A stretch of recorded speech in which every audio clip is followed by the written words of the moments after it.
મિત્રો આપ જોઈ રહ્યા છો કે અત્યારે મુંબઈથી અત્યારે વડોદરા પહોંચ્યા છે કોઈ સાયકલ યાત્રા છે, એમની સાથે વાત કરીશું। ક્યાંથી ક્યાં આવ્યા છો, શું કહેવા માંગો છો, ક્યાં જઈ રહ્યા છો? અમે બોમ્બેથી રાજસ્થાન તખતગઢ પાલી સાદુસિંહજી દાતા છે તેમને અહીંયા જાઓ છો, દર વર્ષે જાય છીએ અમે। તે સાદુસિંહજી દાતા છે ને તે ગાયો સારું, જલ કલ્યાણ સારું, પછી સનાતન ધર્મ સારું, બધા સારું લડેલા। તે 1857થી લડતા હતા, 1880 સુધી લડ્યા હતા। તેમાં પછી એમને વીરગતિ પ્રાપ્ત થઈ ગઈ, ત્યાંથી એ જુજાર થઈ ગયા। આશાપુરાના ભક્ત હતા, સાન્નેસરજી મહાદેવ જે શિરોઈમાં છે એમના ભક્ત હતા।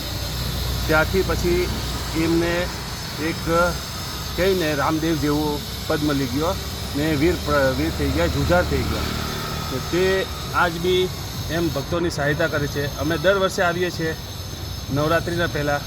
આજે અમને 4 દિવસ થયા બોમ્બેથી આવતા હતા। અમને કઈ તારીખે નીકળ્યા હતા? અમે 12 તારીખે નીકળ્યા હતા, આજ 16 તારીખ 15 તારીખ થઈ છે।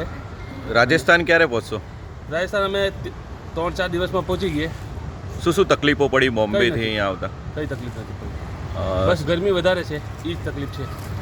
અત્યારે ક્યાં આગળ વડોદરામાં રોકાવાના છો? વડોદરામાં એમના ભગત છે, એમના અહીંયા આશાપુરા ચપ્પલોનું છે રબડ હાઉસ, એમના અહીંયા રોકાય। વડોદરાની જનતાને શું સંદેશ આપવા માંગો છો? આપણે તો એક જ કહીએ છીએ, ગૌ માતા સનાતન ધર્મ એમના સારું હંમેશા તત્પર રહો, બસ અમારા જેવું તમે પણ કરો।